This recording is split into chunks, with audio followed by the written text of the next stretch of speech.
지난주에 우리가 함께 나눈 말씀은 진짜 믿음은 반드시 그 삶 속에 행실이 뒤따른다 라는 말씀을 함께 나누었습니다.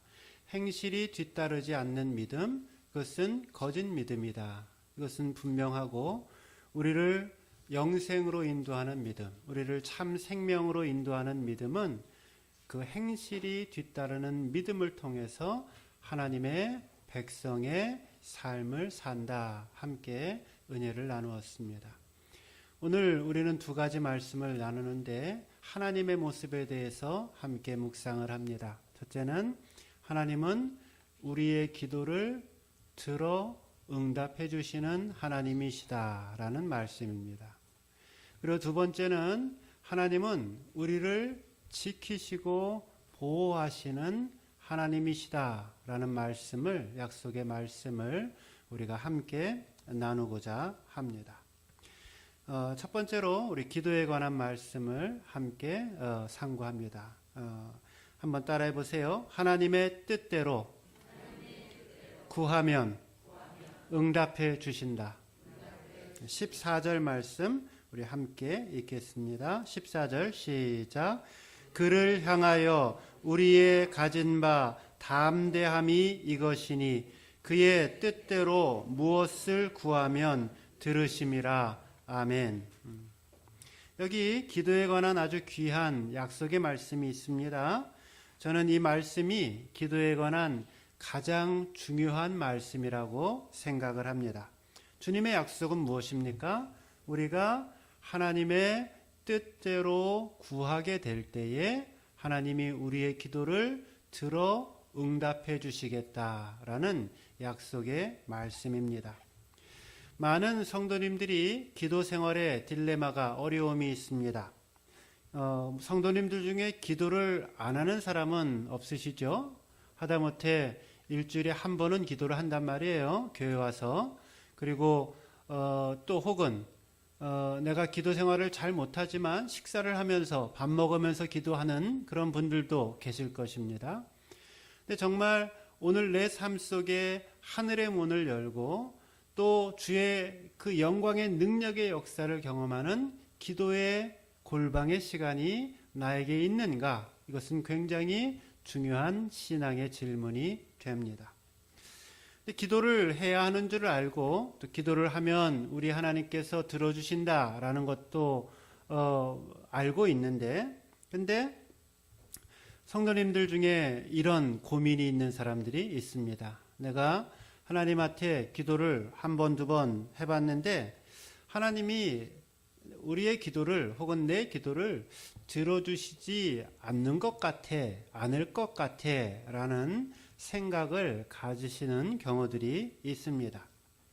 또 때로는 성경 말씀을, 설교 말씀을 듣고 열심히 기도하면 하나님이 들어주실 것 같아, 들어주신다라고 설교 말씀을 듣고 아주 온 마음을 다해서 열심히 기도하고 하나님이 응답해 주시겠지라고 했는데 기도의 응답이 더디게 생각되어지고 또 하나님이 내 기도를 들어주시지 않는 것 같은 그런 생각을 갖고 있는 분들이 계실 것입니다.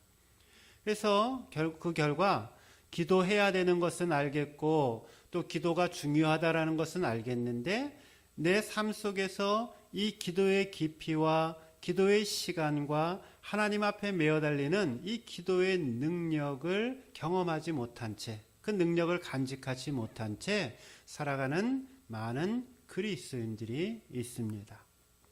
왜 우리는 기도를 하는데 응답을 받지 못합니까?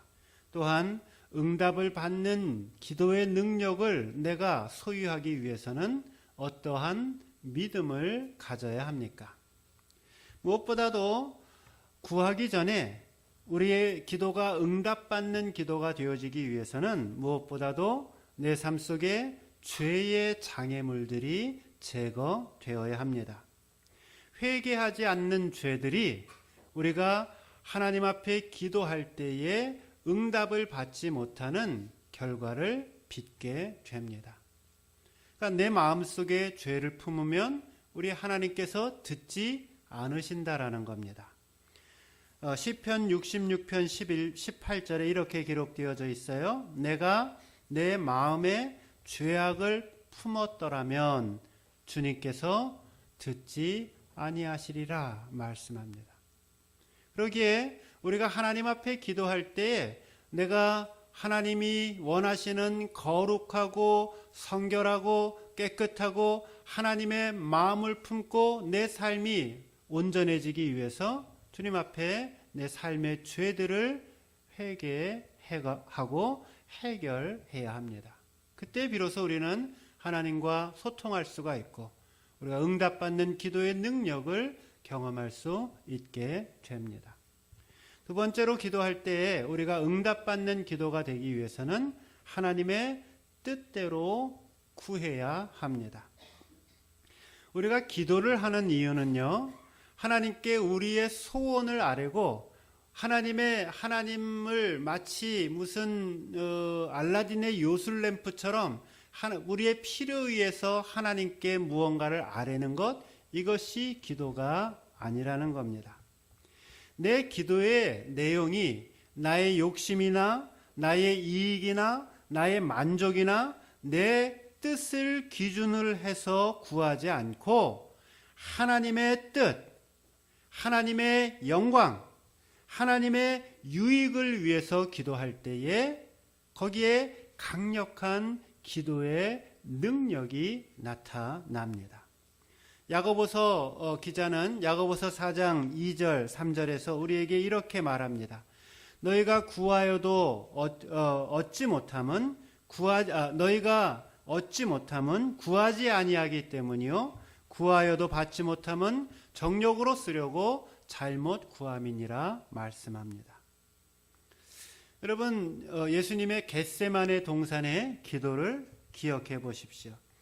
겟세마네 동산에서 하나님의 뜻을 구하면서 피와 땀을 흘리며 처절하게 기도하고 있는 예수님의 모습을 기억해 보십시오. 주님, 할 수만 있거든 나에게서 이 잔을 옮겨주시기를 원하나이다. 그러나 나의 뜻대로 하지 마옵시고 주님의 뜻대로, 하나님의 뜻대로 하옵소서. 예수님이 기도를 합니다. 그것이 비록 십자가의 죽음이라 할지라도, 그것이 내가 이 땅에서 갑작스러운 죽음을 당하는 것이라 할지라도 예수님은 끝까지 하나님의 뜻을 바라보면서 하나님의 뜻이 이루어지기를 위하여 기도하였습니다. 우리가 자주 부르는 찬송 가운데 내 주여 뜻대로 라고 하는 찬양이 있습니다. 이 찬양은 400년 전에 지어진 찬양입니다. 한 목사님이 만드셨어요. 이 목사님은 독일 목사님이셨는데 벤자민 슈몰크라고 하는 목사님이십니다. 당시는 구교와 캐톨릭 교회와 신교가 서로 전쟁 중에 있었습니다. 30년 동안 전쟁을 했어요. 그래서 많은 사람들이 전쟁으로 인하여 죽음을 당했습니다. 그리고 전쟁이 끝났는데 여전히 이 구교와 신교 사이의 대립은 여전했습니다. 그 사이에 이 유럽에는 많은 건물들이 폐허가 되어졌고 또 흑사병이 유행을 하면서 시체가 여기저기 산더미처럼 쌓여 나아갔습니다. 1730년경에 이 슈몰크 목사님은 이제 자신이 돌보던 사람들을 섬기다가 과로로 쓰러지게 됩니다. 그래서 오른손을 못 쓰게 되어지고 그리고 백내장으로 실명하기에까지 이르게 됩니다. 결국 장님이 되고 말았습니다. 지팡이에 의지하면서 그래도 하나님이 자신에게 주신 그 소명을 이루기 위해서 넓고 넓은 그 교고들을 신방하며 사람들을 그리스도의 사랑으로 말씀으로 끝까지 섬겼습니다. 어느 날 이 슈몰크 부부 목사님 부부 내외가 한 가정의 신방을 다녀오고 집에 돌아왔습니다. 그런데 집이 불타고 연기가 모락모락 나오는 것입니다. 그리고 그 탄 그 잿더미를 이제 뒤져보니까 그 속에 자신의 어린 형제, 그 아들 형제가 거기서 죽은 채 발견되었습니다. 그때 자신의 두 아들의 시체를 놓고 울면서 하나님 앞에 드렸던 기도, 그것을 훗날 바꾸어서 찬송으로 만든 것이 내 주여 뜻대로 하옵소서라고 하는 찬양입니다. 영어 가사를 그대로 직역을 하면 이렇습니다. 나의 예수님, 당신의 뜻대로 하소서. 당신의 뜻이 내 뜻이 되게 하소서. 슬픔 중이나 기쁨 중에 당신의 것으로 날 인도하시고 내 주여 당신의 뜻이 이루어지이다 라고 말할 수 있게 하소서라고 하는 찬양입니다. 기도를 할 때에 내 뜻을 관철하려고 하면, 내 소원을 관철하려고 하면 그것은 아집이 되는 것이고, 그것은 고집이 되는 것이고, 그것은 욕심이 되는 것입니다.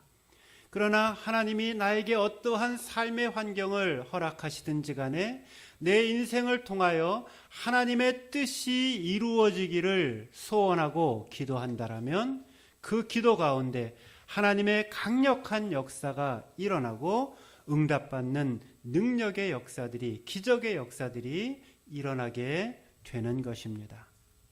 세 번째로, 얻은 줄로 아는 믿음을 가져야 합니다. 기도를 했으면 기도한 후에 하나님께서 나에게 응답해 주셨다라는 확신의 믿음을 가져야 합니다. 오늘 본문 15절 하반절에 보면 이렇게 기록되어져 있습니다. 우리가 무엇이든지 구하는 바를 들으시는 줄을 안즉 그에게 구한 것을 얻은 줄을 또한 아느니라 라고 이야기를 했어요.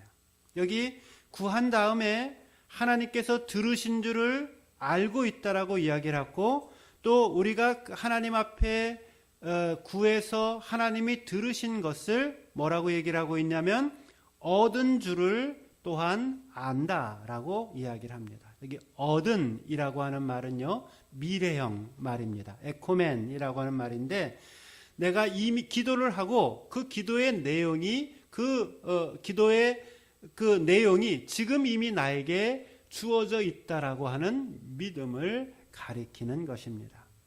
하나님은 좋으신 하나님이십니다. 저와 여러분들에게 가장 선하고 복된 길로 인도해 주시는 하나님이십니다. 하나님께서 오늘 우리가 기도할 때에 또 그 기도한 것을 하나님의 뜻대로 구하고 하나님 앞에 아뢰었을 때에, 그것을 구한 줄로 믿었을 때에 하나님이 우리에게 그 기도의 응답을 허락해 주신다라고 약속해 주십니다. 요즘 교회를 걱정하시는 분들이 여럿 계십니다. 그래서 어떤 분들은 저에게 메시지를 보내서 교회가 이래서 되겠습니까? 이렇게 말씀하시는 분도 계시고, 또 어떤 분들은 면담을 해서 목사님 우리 교회가 이렇게 돼야 되겠어요 라고 말씀하시는 분들도 계시고, 또 이런저런 모양으로 교회를 걱정하시는 분들이 계십니다. 여러분, 교회는 걱정해야 될 대상이 아닙니다. 교회는 하나님의 교회입니다. 교회는 기도해야 할 대상입니다. 교회는 하나님께서 우리 가운데 역사하실 수 있도록, 하나님이 뜻이 우리 가운데 이루어질 수 있도록 하나님 앞에 온 성도가 메어 달리고 하나님의 뜻이 우리 가운데 이루어지기를 원합니다. 기도하며 나아갈 때에 하나님이 우리 교회를 사용하시고 하나님이 우리의 성도들을 사용하시고 저와 여러분들을 사용하시고 하나님의 역사를 이루어 가실 것입니다. 기도하면 사는 것이고 기도하지 않으면 죽는 것입니다. 제가 우리 권사님들에게 성경 공부를 하면서 이런 말씀을 드렸어요. 여러분, 권사의 직분이 뭐라고 생각을 하십니까? 첫 시간이었어요. 권사는 다른 것 다 잊어버려도 교회와 목사를 위해서 최소한 매일 하루에 한 번씩은 기도할 줄 아는 기도의 어머니가 교회의 권사들입니다. 라고 말씀을 드렸습니다. 아마 새로 직분받고 있는 권사님들은 하시는 권사님들 그 말씀을 기억을 다 하실 거예요. 기억하시죠? 네, 제가 이따가도 물어볼 거예요. 네, 그 서약할 때 그 내용을 다시 물어볼 거예요. 네. 교회는 성도들의 기도로 사는 곳입니다. 교회가 안 되는 것은 우리가 기도하고 있지 않다라는 겁니다. 장로들이 기도 안 하고, 목사가 기도 안 하는 것이고, 장로가 기도 안 하는 것이고, 권사들이 기도 안 하고 있으니까 교회가 안 되고 있는 거죠. 우리가 돌아오는 주부터 한 달 동안 특별 기도회를 갖기를 원합니다. 그거는 우리 각 개인의 삶과 우리의 가정과 교회를 향한 하나님의 뜻이 무엇인지를 묻고 하나님 앞에 우리의 갈 길을 구하고자 합니다. 그래서 우리가 목장 모임을 잘 하고 있지만은 잠시 중단하고 주일 예배 마치고 식사하고 전심으로 온 교회 성도들이 함께 모여서 하나님 앞에 기도하고 하나님의 뜻을 묻고 하나님이 우리 가운데 은혜를 베풀어 달라라고 하나님 앞에 메어 달리는 그러한 시간들을 갖기를 원합니다. 여러분의 삶 한번 돌아보십시오. 내 삶에 과연 하나님 앞에 개인적으로 나가고 있는 기도에 충분한 시간이 있는지를 돌아보십시오. 그리고 함께 믿음의 식구들이 함께 모여서 하나님 앞에 아뢰고 있는 기도의 그룹들이 여러분 삶 속에 있는지를 한번 돌아보십시오. 만약에 그것이 충분하지 않다라고 판단이 되시면 이제 내 삶 속에, 개인의 삶 속에 기도의 시간을 충분히 가지시고 또 함께 모여서 수요일날, 금요일날 함께 모여서 기도하시고 또 주일날 우리가 한 달 동안 집중적으로 기도하면서 오늘 하나님이 우리 가운데 역사하시는 하나님의 뜻을 우리 모두가 경험할 수 있기를 주님의 이름으로 축원드립니다. 두 번째 나누고 싶은 말씀은 하나님의 보호하심과 인도하심을 알라입니다. 한번 따라해 보세요. 하나님은 나를 보호하시고 인도하신다. 18절 말씀 보세요. 화면 나옵니까? 18절 같이 읽겠습니다. 여러분들이 읽어주세요. 시작.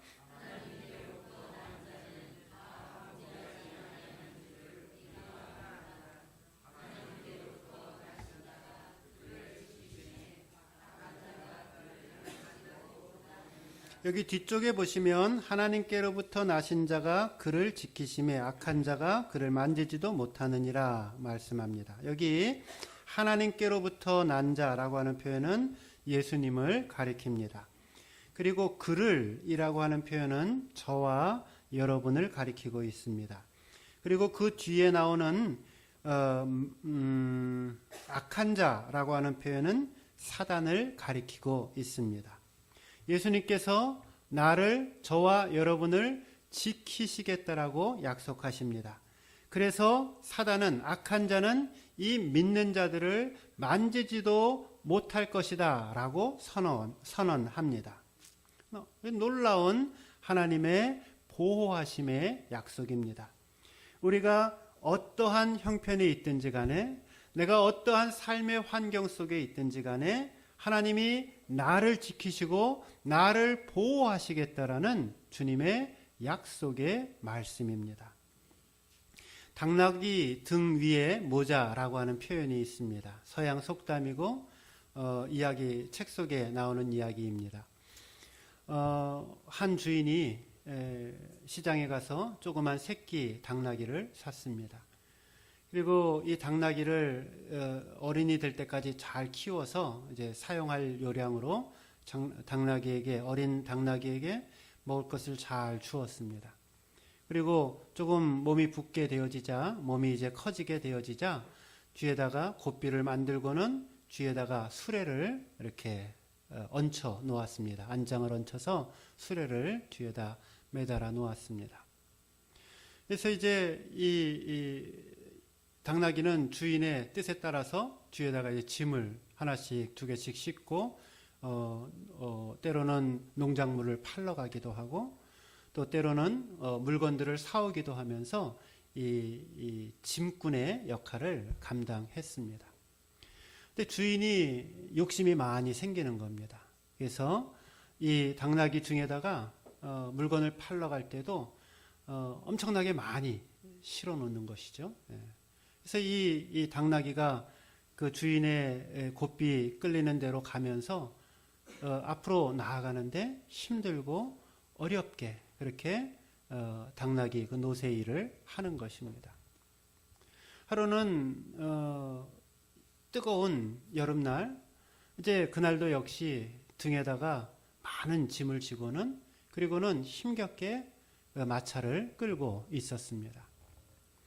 근데 날씨가 덥고 그러다 보니까 주인은 계속해서 채찍질하고 앞으로 가자라고 하다가 그러다가 갑자기 저쪽에서 아주 시원한 바람이 불어왔습니다.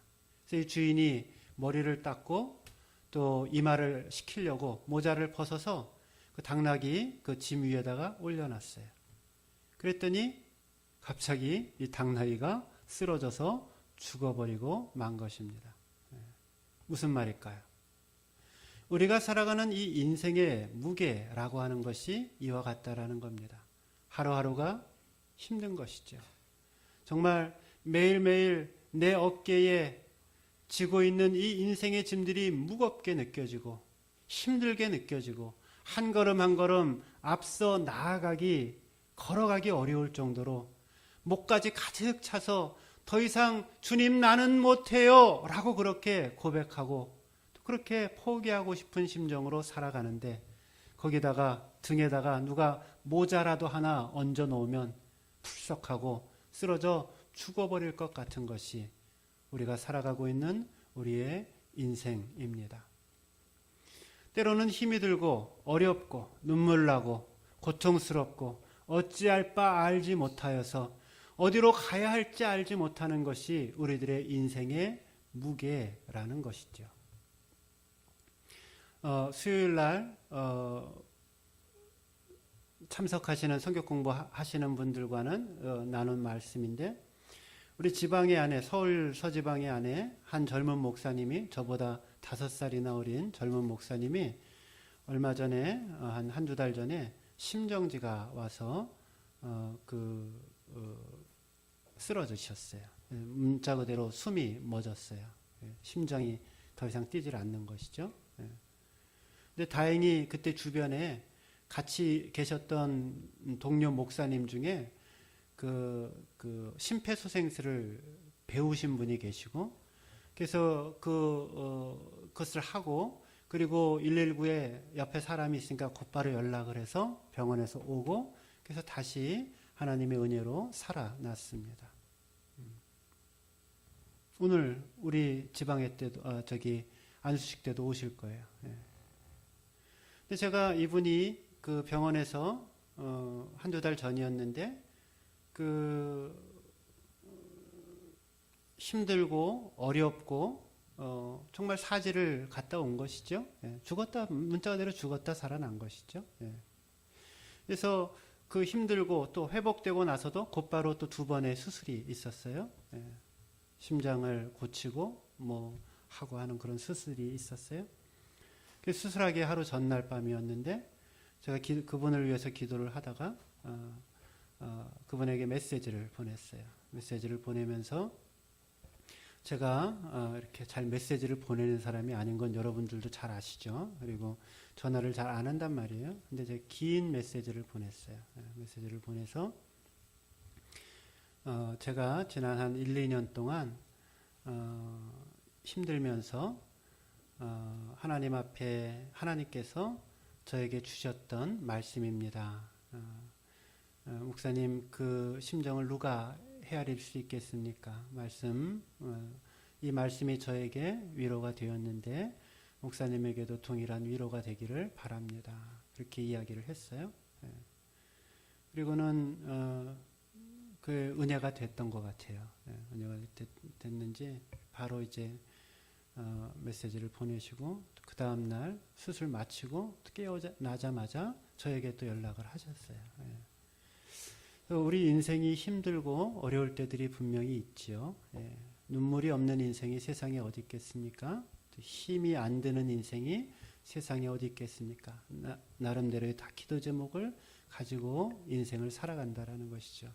제가 그 목사님께 들었던 성경 구절이 제가 새벽 예배나 수요예배 때 여러분들과도 나누었지만 오늘 주일 예배 때 함께 나누고자 합니다. 화면을 좀 틀어주세요. 우리 한번 이사야서 43장 말씀인데 같이 읽고 이 말씀 설명하고 오늘 말씀 마치겠습니다. 같이 읽겠습니다. 시작.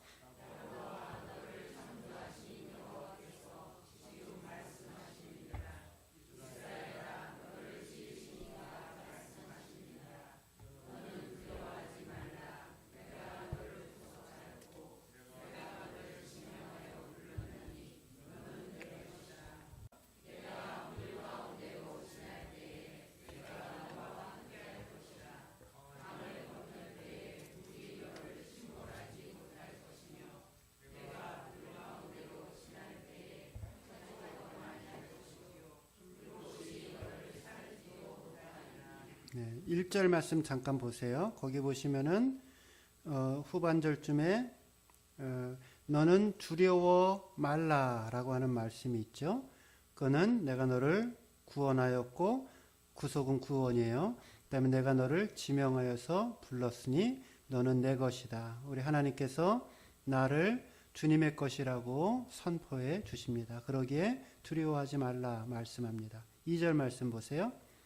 보면 물 가운데로 지날 때에 내가 너와 함께 하겠다. 또 강을 건널 때에 물이 너를 침몰하지 못할 것이다. 내가 불 가운데로 지날 때에 타지도 아니할 것이다 라고 약속을 해 주십니다. 주님이 우리에게 주신 약속은 내 인생은 앞으로 살면서 물 건널 일은 별로 없을 거야 이렇게 말씀하지 않으신다라는 거죠. 내 인생 살면서 불타지 않는 인생은 불나지 않는 인생은 없을 거야 그렇게 약속하지 않으셨다라는 거죠.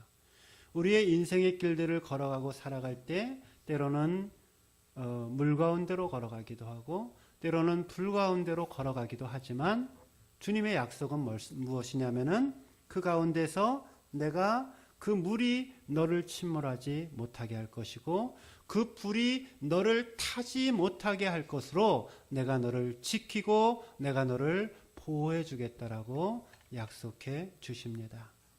2018년 12월을 지내는 여러분의 심령은 어떻습니까? 마음이 무겁고 힘들고 내 인생의 무게가 참 크다, 힘들다 생각을 하십니까? 여러분, 오늘 하나님이 우리에게 약속해 주십니다. 결코 그 삶의 그 고난의 기도의 제목들이 그 삶의 문제가 너를 침몰하게 못할 것이고 너를 타지도 못하게 할 것이라고 약속해 주십니다. 바라기는 오늘 우리의 기도를 들으시는 하나님, 하나님의 뜻대로 구할 때 들으시는 하나님, 그리고 나를 지키시겠다라고 약속해 주시는 그 하나님을 온전히 붙잡아서 날마다 승리의 삶 살아가시기를 주님의 이름으로 축원드립니다. 기도하겠습니다.